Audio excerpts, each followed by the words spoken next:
What's up, grapplers? Go Mind. This is Professor Ahangar today here with my good friend, Mr. Nick Wooten. So I'm going to show you guys a couple of no-gi techniques that I really enjoy. They're some of my favorite no-gi techniques because, man, sometimes it's hot in the summer, so we don't really have the street equivalent of a gi, right? So, and it's always important to have a good no-gi game alongside your gi game.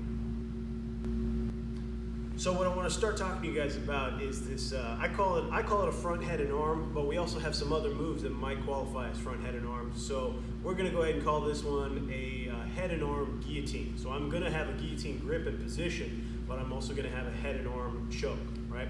And this one I set up from the wrestler's ride, or the turtle position, so some of you like to call it. And it's kind of a little bait and switch that I learned a long time ago, but it's worked really well for me. So I love sharing it every opportunity I get, right? So Mr. Wooten's down in the turtle position, a wrestler's ride.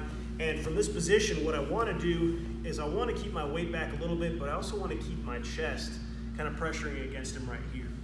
The reason for that, if my weight is forward and my arm is down here, he goes after what we call the Granby at our academy. Now the wrestler's Granby is different from the Jiu-Jitsu Granby, but either way, I don't want him to capture this arm and shut my situation down, right?